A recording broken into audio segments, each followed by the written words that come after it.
We are back. It's great to be with all of you once again, and it's great to welcome Hosna Jalil. Hosna, thank you for being with us today at Devex World. Thank you for the opportunity for having me here. Many people here in the audience and online followed with shock what happened in your home country of Afghanistan. You were, of course, the former Deputy Minister of Interior, the first woman to hold that post. You were also Deputy Minister for Women's Affairs. Maybe just very briefly, tell us your personal story of what you witnessed when you saw the Taliban come back. You were here, I think, at the time. That's right. I think tracking the security situation for the couple of weeks before the government was taken over by the Taliban. I witnessed everything from oceans away from Afghanistan or from the other side of the world. It seemed to be scary. There was a nation which was made of 70% of the post 9/11 generation, scared to death, and there was no hope on the ground. Yeah, you were part of that generation, really, that came helped to build a new Afghanistan. Many groups here were part of that development effort over 2 decades.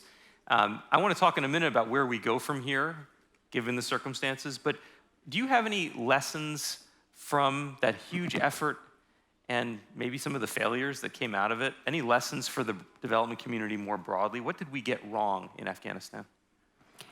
I think 2 things that I would highlight here is the first one, if we are gonna fight a war against terrorism, development is gonna take a little bit more time. It's not a normal circumstances or context. At the same time, Afghanistan, considering that Afghanistan was given more money in less time, there are development efforts that takes its own space no matter how much money we put into it.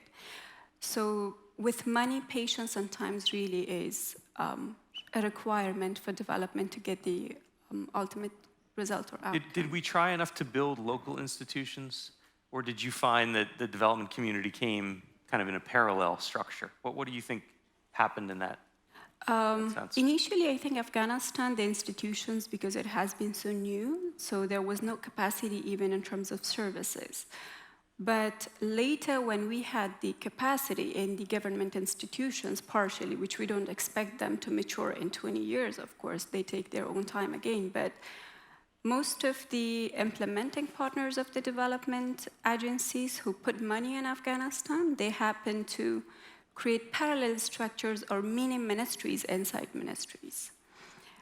You witnessed this in your own ministries, I think. That's right. I've been dealing with them.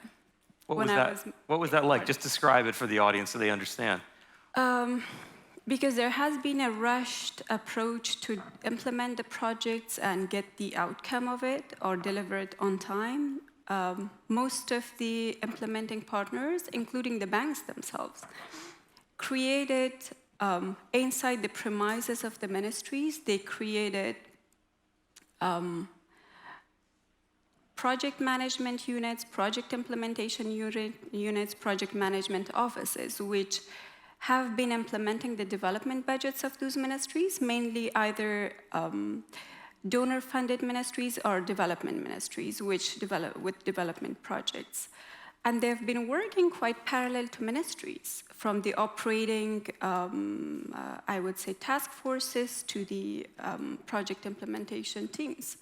And they haven't been actually responsible or accountable to the ministries, but to their main donating agencies. And the ministries were left with the operating budget to pay the staff salary or to do the normal routine jobs. So they haven't been much engaged in implementing those development projects, mainly because most of them have been the direct implementation modality.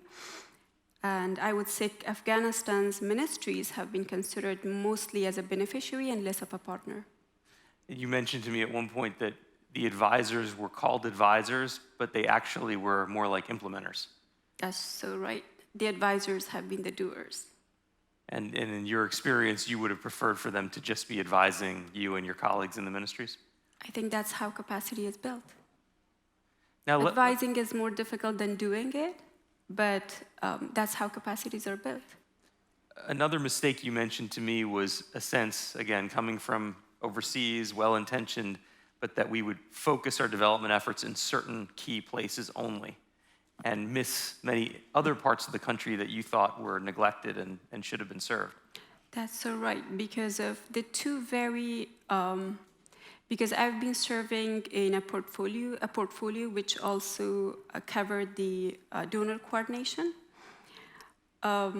in both Ministries of Interior and Ministry of Women's Affairs. So we had provinces where we didn't have a lot of either development budget, or we had the real problems in those provinces.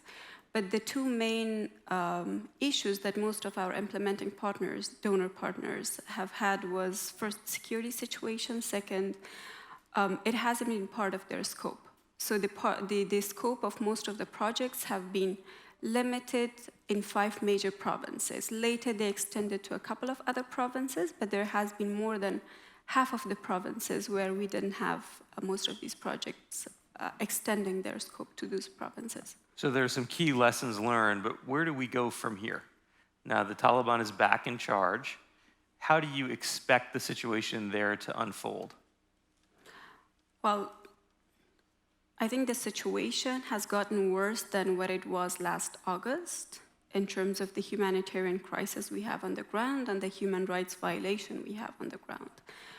But the difference is that the media is censored. Most of the international media are being kicked out by the Taliban, and that has been their policy in the 1990s as well. So we have most of the cases being underreported, or even not reported at all, or covered at all. So we do have a humanitarian crisis. We have a humanitarian crisis in general, but it's going to be a never-ending humanitarian crisis if the regime sustains, of course, which we expect it to be there for a couple of years at least. They have won the ground militarily, and they're not going to, I would say, accommodate an inclusive government. But what I would see as a bright point there is that Taliban are the same, their policies are the same, but Afghanistan is not the same. The generation is not the same. So the post-9/11 generation that I'm talking about, it can be a foundation. It's not sufficient having them on the ground, but it can be as a foundation, not just to preserve the gains we have made, and we felt like we lost it after Taliban took it over in the last 20 years, but they also can make more efforts on it or build on that. So that's a generation that has been well connected with the rest of the world. They have had access to education, and the 47% literacy rate is among this generation, not the older generation. So they have been educated, they have been highly demanding just because their age required, and they have been connected to the world, and they have been very outspoken. So they had, in the last 20 years, they had seen the better days of Afghanistan, not the worst days of Afghanistan. So they have believed in democracy in their own terms maybe, but they've been very outspoken, and they always wanted the space to express themselves. So you don't think the Taliban will be able to control the country in the way they did in the past because of this young generation? That's Things right. will have to shift? They will have a lot of pushbacks. What do you say to the organizations here? I'm looking at the audience, I see some people who run international NGOs who want to work in Afghanistan, are unsure how to work there now. What's the way forward for international development groups that want to be active in the country but see it as a big challenge with the Taliban in power? First of all, I want to thank everyone and all the organizations who helped us for 20 years to be where we are and who we are. And we owe them a great deal. Second, in terms of how they can help us now with having Taliban in control of Afghanistan, it is difficult, I would say, not to engage Taliban to a certain level. But at the same time, it's tricky because the money we put into, the donor agencies put into Afghanistan, that can go as a salary for their fighters, or that can equip them further. So what I would propose is that in Afghanistan, most of the development partners and our international partners, together with us, we created local platforms. It was not owned by the Afghan government, by the previous Afghan government. It was not owned by the international organizations, but it was owned by the locals. including the community development councils and many other platforms. The good thing, the beauty of it, is that we had minorities there. We had 50% women represented there, and those women have been accepted in their communities to represent their communities in those platforms. They could start from budget allocation, their activities, up to the oversight and monitoring mechanisms of each project that has been implemented there. So if we do engage those platforms again, that creates a sense of not just accountability on the Taliban side, because people would be dealing with the Taliban, the public, not the international NGOs and organizations. But at the same time, the effectiveness of the funding is going to be increased. And at the same time, minorities and women would be beneficiaries of those funds, because normally, even when it comes to the humanitarian crisis response, no matter what, women and children and minorities are the victims of not having equal access to those funding. But having enough women engaged in those platforms, I think that's something that can at least ensure that women will get something out of it. But at the same time, what I would propose is that we should not focus only on the humanitarian crisis response, because as I mentioned, it's going to be a never-ending humanitarian crisis in Afghanistan if the regime sustains. So I would encourage the partners who would love to engage again with Afghanistan or respond to the crisis in Afghanistan to divide their attention and efforts into different directions. The first one is, of course, the current humanitarian crisis response, including the food security, but at the same time, the three other parallel efforts that can eventually, I would say, lead, maybe gradually, but eventually, would lead to a different, I would say, regime at some point in time. The first one is we need to ensure that the Afghans, particularly the 70% in post-9/11 generation, would still be able to express themselves through media and civil society, although the activities are limited, but there are so many different ways that that can happen. They can stay connected with the world. That's really important. The second thing is that the Taliban are trying to change the schools to madrasas. So according to their latest degrees, they have tripled the salaries of an instructor, religious instructor in madrasa, and they are not paying the salaries of the school teachers mainly. And at the same time, they have ordered to transform some of the schools to madrasas, and that's the worst thing that can ever happen to Afghanistan and the region.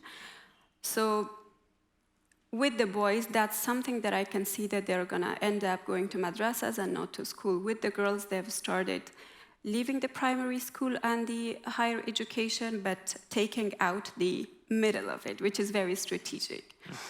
So I would say if we can support to bridge the gap with the digitized educational contents for the girls for the middle school, that's gonna help a great deal in the next couple of years, the educational system in Afghanistan. And the third one is having the platforms to let all the Afghans from all walks of life, including the technocrats, the bureaucrats, the younger generation, the teenagers, all the way to the warlords who destroyed Afghanistan for the last couple of years, to engage in conversations. We have been engaged in an ongoing war, and we could never have the chance to talk to each other, all the different factions in Afghanistan. And we had deep conflicts with each other that could be handled or solved with conversations. But I think that is something that if we invest now, we can get the result in a couple of years. So the two first efforts is going to help us with the third effort. And I guess the bottom line is don't abandon Afghanistan, even now. That's so true. Afghanistan would remain a problem for the rest of the world. Even if we close our eyes, even if we ignore it, doesn't mean that the problem is not going to be there. It is going to remain there. But at the same time, Afghanistan is vulnerable. Afghans are not terrorists. They're just vulnerable because they're too young. Yeah. Well, thank you, Hosna Jalil, for being a part of Devex World today, for bringing these messages, and for the work you do every day. Thank you so much.